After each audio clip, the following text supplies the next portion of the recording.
Assalamualaikum warahmatullahi wabarakatuh. Assalamualaikum warahmatullahi wabarakatuh. Prof. Imam lama menjadi rektor ya di UIN itu, dan pengalaman mengajar sejak lama juga. Dan maaf, kita ini kan dulu satu angkatan ya, jadi pengalaman menjadi mahasiswa yang saya maaf menunduko ya. Tidak pernah membayangkan Prof. Imam seperti sekarang. Waktu kuliah dulu kan, waktu dulu kita kan sama-sama dari SMA, dan maaf tanda petik ya tidak pinter lah di UIN itu karena IAIN dulu. Karena semuanya dari pondok, dari alia, dari ini udah hafal Al-Quran, bahkan ada yang pinter bahasa Arab. Kita ini on sendiri. Berdua ini dari SMA aja. Hanya 2 orang yang dari SMA. Dan Prof. Imam termasuk itu, bahasa Arab nggak bisa. Jangankan melihat Prof. Imam saat itu, maaf ya, saya membayangkan diri saya itu wah, jadi opo gitu. Jadi guru agama nggak mungkin karena nggak ahli. Apalagi jadi kiai ya nggak pernah bayangin. Tapi sekarang Prof. Imam kan berhasil. Saya kira ini ilmu apa yang usaha apa, proses apa yang bisa dibagi kepada mahasiswa zaman sekarang, supaya mereka tidak hanya mengejar IP tinggi dan selalu kalau disuruh kuliah itu marah kalau dikasih nilai jelek gitu, tapi tidak pernah berusaha. Nah ini nopo nasihat-nasihat. Monggo Prof. Imam. Assalamualaikum warahmatullahi wabarakatuh. Waalaikumsalam warahmatullahi. Gini Mas Habib, sejak dulu itu saya mengejar hal-hal yang sifatnya formal. Tapi saya sadar betul bahwa yang formal itu harus diikuti dengan kekayaan lain yang diperoleh dari di luar yang formal itu. Nah, yang formal itu saya anggap penting karena yang formal itulah untuk mendapatkan ijazah. Jadi kalau Mas Habib mengatakan mahasiswa sekarang hanya mengejar ijazah nilai, mengejar IP itu memang itu juga tidak salah sebetulnya. Tidak salah ya? Tidak salah. Karena memang dunia kita ini masih menghargai yang formal-formal seperti itu. Sebab kalau kita tidak punya ijazah ya tidak bisa Mas. Tidak punya ijazah itu berderet-deret. Tidak punya ijazah S1, tidak punya S2, S3 itu juga tidak bisa sekarang ini. Di negeri kita ini masih belum menghargai hal-hal yang sifatnya lebih substantif yang sifatnya esensial itu belum. Yang dihargai yang formal-formal. Karena itu sadar akan itu saya harus lulus. Saya harus lulus S1 lulus waktu itu Dokter Andes gitu. Tapi saya sadar betul bahwa itu bukan segala-galanya. Masih diperlukan bekal yang lain gitu saya. Lah bekal yang lain itu saya peroleh dari pengalaman di luar itu. Nah, misalnya saya bermasyarakat, saya suka datang di masjid ya. Masjid itu sebetulnya memberikan pengalaman hidup yang luar biasa. Jangan bangun masjid pertama kali saya. Saya lalu di masjid itu membersihkan masjid. Saya bertanggung jawab kapan harus adzan, kapan harus sholat jamaah itu berjalan. Bahkan ya khotbah juga harus jalan Jumatan itu. Nanti ini pengalaman hidup yang luar biasa sebetulnya. Belajar bertanggung jawab, belajar bermasyarakat itu. Lalu saya tidak tahu siapa yang ngajari itu Mas Habib. Mas Habib kan tahu. Saya sejak mahasiswa itu kan kenal Pak Rektor. Padahal rektor kita itu kan dulu Surabaya, Pak Safi Karim, Pak Marsikan Patawi, Pak Rahmat Janika, Profesor Rahmat Janika yang dari Prancis itu dulu. Saya kan kenal itu. Nah, sehingga dan saya juga tidak saja kenal sama rektor di IAIN ketika itu, tapi saya juga sudah kenal dengan Pak Rektor Brawijaya, Pak M.A. Ehsan waktu itu. Pak Baraja, siapa itu namanya? Baraja dari UM, IKIP. IKIP yang bahasa Inggrisnya bagus itu kan. Dan beliau dengan saya mengikuti pikiran-pikiran Ibu Pak Kasi, kan begitu dulu itu. Jadi saya berusaha untuk mengenal orang ketika itu. Nah itu orang yang besar gitu kan, orang-orang besar artinya dalam sisi birokrasi, jabatannya, keilmuannya. Lalu Mas Habib ketika saya di Muhammadiyah kan, Mas Habib kan bisa lihat saya. Nggih. Saya dekat dengan Pak Selo Sumarjan. Nggih, leres. Ahli sosiologi Indonesia Nggih. Pak Selo Profesor Selo, Susilo sudah Mas top Sumarjan itu, kan. ya. Lalu ahli antropologi Pak Kuncoro Ningrat. Nggih. Kan saya undang ke kampus. Nggih, leres. Itu. Lalu saya kenal Pak Dawam Raharjo. Nggih. Saya ikut kenal Pak Nur Kholis Majid. Nggih. Gus Dur. Nggih. Saya itu orang kan tidak tahu bahwa saya ini dekat dengan Gus Dur. Rumian kan mengajar beberapa kali itu di kelas kita, ya. Mengejar beberapa kali. Ya. Lalu beliau kan kerjasama sama STFT itu. Nggih, Si Filsafat, Romo Jansen itu. Nggih, Ya, Romo Jansen. itu lalu mengadakan kegiatan bersama. Beliau kan nulis buku bersama, Nggih. membuat kegiatan buat laporan. Nggih. Tukang ketiknya itu kan saya, Mas. Oh, luar biasa. Saya ini kan tukang Baru ketiknya tahu, Gus Dur. Baru tahu. Saya tukang ketiknya Gus Dur, Mas Habib, waktu itu. Kan ya buku-bukunya Gus Dur itu ya banyak yang ngetikin saya. Nah, saya selalu kalau sudah dipercaya orang, ya, bagaimana agar orang tertarik kepada saya, itu kan kalau beliau-beliau itu punya pekerjaan, nah, saya tidak pernah itu lalu menunda-nunda. Jadi kalau saya sanggup misalnya 10 hari saya ngetik selesai, maka sebelum 10 hari sudah harus saya serahkan. Dan dalam keadaan yang sangat bagus. Nah, orang siapapun kalau seneng kan mesti balik, Mas Habib. Ya namanya penjualan itu loh, pemasaran kalau sudah cari itu. Saya tukang ketik aja dan saya tidak merasa rendah, bahkan saya merasa bangga kok saya disuruh ngetik tulisan-tulisan Gus Dur. Dan apalagi kalau misalnya ada salah tulis. Dan itu ketikan lama ya. Ketikan lama pakai mesin ketik lama ceklek itu. Nah, itu punya punya Pak Malik kan gitu kan, punya Pak Malik, punya Gus Dur. Sehingga saya ketika itu sudah belajar hidup. Sejak saya mahasiswa bukan itu saya ilmu ya. Bukannya ilmu itu. Jadi ilmu kehidupan. Iya. Itu Pak Marsekan Fatawi gitu kan, kan sangat wibawa ya dulu itu jadi rektor itu wibawa. Tapi Karim saya udah deket itu. Nah, saya ini gini Mas Habib. Jadi tidak tahu ya apakah ini diteorikan menjadi teori pemasaran ya. Marketing. Iya. Kok sakit kalau nuntuk kok nggih. Yang saya heran itu Prof Imam dulu bahasa Arabnya sama dengan saya. Nol. Mulai dari nol. Les ini baca kitab les. Lalu saya perhatikan apa kebutuhan beliau itu kan begitu. Nah, kalau kebutuhan misalnya tulis menulis, saya nanti akan bantu dalam ngetik, kalau tidak begitu. Pak Marsikan misalnya butuhnya apa gitu kan. Pak Bisri Afandi gitu kan. Ya, itu kan juga punya tulisannya. Nah, kalau karuan saya himpun lalu menjadi bagus. Akhirnya belajar ya. Saya lalu dari situ belajar Mas Habib. Dari situ belajar. Nah, karena itu lalu saya kan menjadi dikenal. Orang itu kalau sudah dikenal, jadi pegawai kan gampang. Itu yang namanya networking. Zaman sekarang. Iya kan? Coba zaman seperti networking. Pak Nur Kholis misalnya kalau ke Malang, kesenangan beliau ini apa kan? Tahu sampai. Beliau kesenangannya beli sate di Tongan itu. Tahu ya. Saya kalau sini malamnya tak ajak beli sate ke Tongan itu. Gitu kan?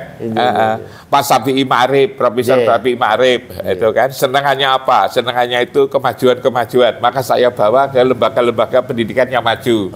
Tak tunjukkan. Termasuk yang ke Gondang Legi sana itu tak sopiri sendiri. Pak Dawam Raharjo. Begitu dulu itu. Jadi saya dalam usia yang masih muda, pergaulan saya sudah dengan orang-orang yang sudah berprestasi. Tokoh-tokoh nasional. Nah, kalau mahasiswa sekarang itu hanya kuliah, ke kampus, lalu kafe, lalu buat itu yang memang tidak punya apa-apa ya. Gelap, hidupnya gelap. Dan tradisi saya seperti itu, Mas Habib. Saya kenal para tokoh itu, saya masih tetap kembangkan ketika saya jadi rektor. Makanya kalau berguna, artinya itu saya masih tetap mengembangkan jaringan itu. Networking itu. Seperti kalau saya ke Mekah itu kan, saya kan siapa yang kira-kira bisa mengenalkan saya datang ke Imam Masjidil Haram. Ya Allah. Mimpin Nabawi. Karena itu Jadi kan nyari celah-celah itu. iya. Jadi apa si siapa Syekh Surem, Imam Masjidil Haram kan namanya Syekh Surem, Syekh Budairi gitu kan. Syekh Sudes ini ada fotonya itu kan. Itu kan fotonya Syekh Sudes. Kan saya undang ke sini, ke kampus. Ke kampus, tak undang ke kampus. Iya, tak undang ke kampus. Mau kan beliau itu kan. Karena saya minta tolong orang yang kenal sama beliau. Sampai saya itu kenal sama si Al-Syekh itu Mas Habib. Itu kan mufti Saudi Arabia itu saya datang ke rumahnya tuh Pak. Ya Allah. Saya datang ke rumahnya. Ini kan saya bentuk jaringan. Saya bentuk jaringan. Saya ke Sudan itu misalnya Mas Habib kan ketika itu kan ada Universitas Islam Indonesia Sudan. Saya kan kenal sama rektor di Khartoum, rektor Al Jazeera, Universitas Durman, Universitas Al-Qur'anul Karim, Al-Afrika, ke Al-Azhar juga. Jadi saya dengan kemampuan saya itu, bagaimana saya bisa menembus, bagaimana saya menjadi dikenal kan itu kan. Nah dikenal itu kan penting gitu kan. Terus. Karena apa namanya kita ini kan harus untuk apa ya saling kenal mengenal. Lita arofu. Kalau kita tidak diketahui gimana? Apalagi di zaman kita kan masih belum banyak Mas Habib. Apalagi zaman persaingan yang kayak begini. Sekarang luar biasa. Lalu dia tidak dikenal kecuali dikenal di tempat kosnya. Ya bagaimana kalau orang hanya dikenal di lingkungan kosnya?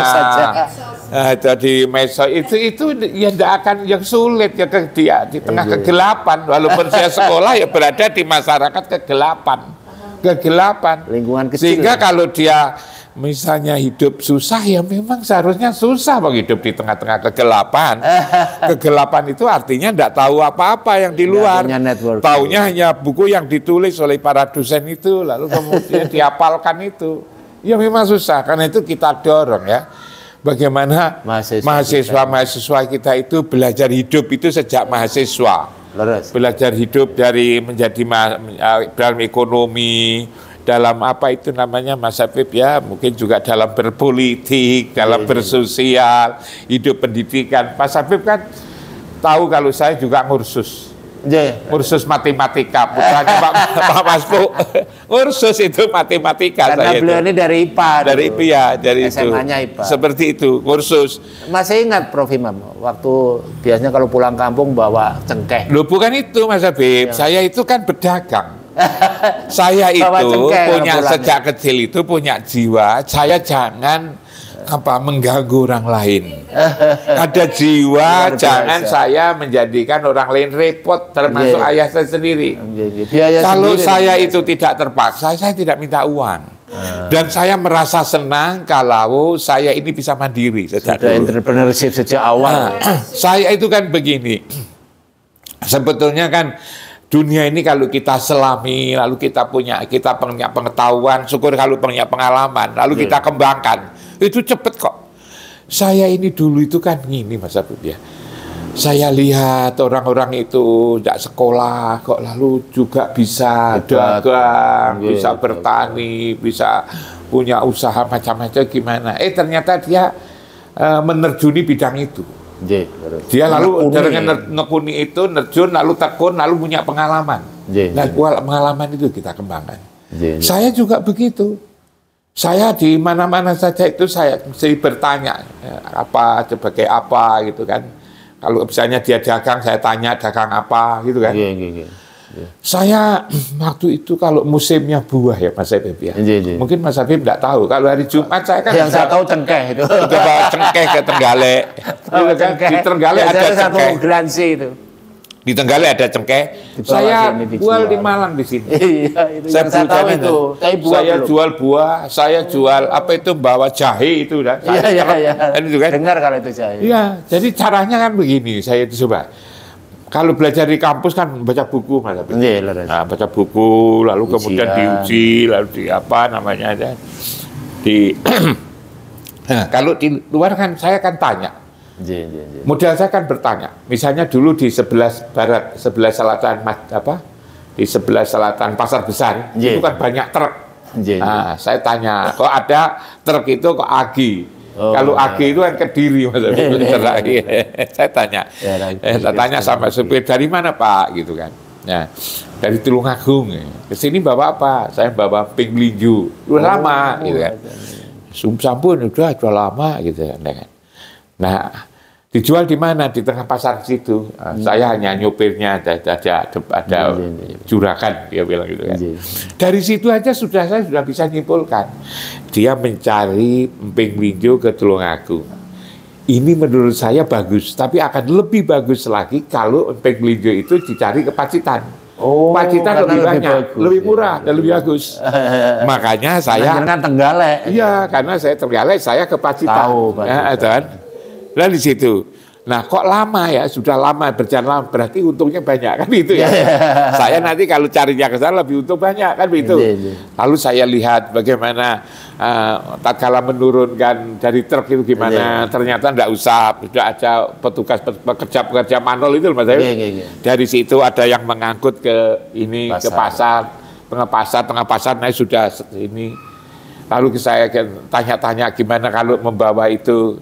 Saya mesti contoh dulu, kalau saya jual ini dengan kualitas yang seperti ini, bisa terima enggak? Lalu terima berapa?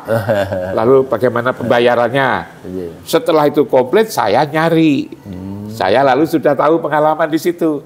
Akhirnya saya akan membawa sampai berapa? 1 truk? Iya, sampai 1 truk. Ya Allah, baru dengar kan ya cerita ini. Saya jual ke Pesuruan, ke pasar Probolinggo. Itu saya Mas Habib. Hanya yang saya waktu itu kan saya masih kan jadi orang agak kaya Mas Habib waktu itu. Karena saya pedagang itu. Hanya yang saya masih gagal itu adalah bagaimana saya agar hati-hati. Itu aja sebetulnya. Ternyata orang itu tidak boleh sepenuhnya dipercaya dalam perdagangan. Saya punya pegawai ketika saya punya pegawai kok. Nah, pegawai itu Mas Habib yang ketika saya suruh hilang sampai sekarang. Ya Allah. Barang-barang yang dibawa hilang. Ya Allah. Piutang itu diambil semua. Sampai sekarang tidak kembali. Itulah saya diingatkan orang tua. Kamu tugasmu kan tak suruh sekolah. Tak suruh ketahuan ya. Ketahuan. Tapi itu semua adalah pelajaran. Pelajaran. Itu adalah pelajaran bagi saya. Hanya fokus ke ilmu ini. Akhirnya lalu saya berusaha ilmunya dikembangkan sampai lalu saya lulus. Saya kenal sama banyak orang, mulai orang-orang kampus, para ilmuwan, sampai pedagang di pasar, tengah pasar saya kenal. Sampai ketika saya sudah jadi dosen, saya ke pasar, saya membawa istri saya ditegur oleh pedagang pasar. Kok gaya pakai sepatu bareng yang butuh gaya? Padahal dulu ndak nyeker. Bagi saya tidak apa-apa, ini pengalaman.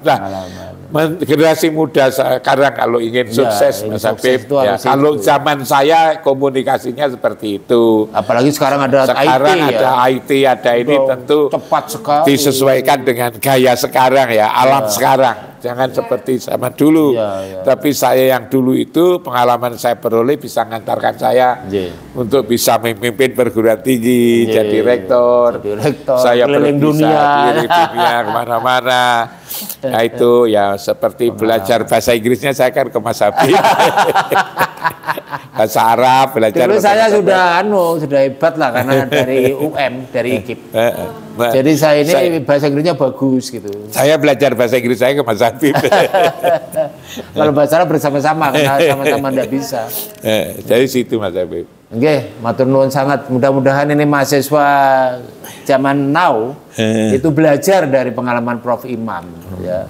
Saya sendiri kaget itu ketika Prof. Imam jadi rektor, kemudian kemana-mana. Sekarang dijuluki Kiai, Romo Yai, itu kaget.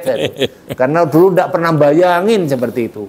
Saya kira itu yang penting, mudah-mudahan ini para mahasiswa sadar bahwa tidak cukuplah mengejar-ngejar IP, itu tidak cukup. Itu penting, ijazah penting.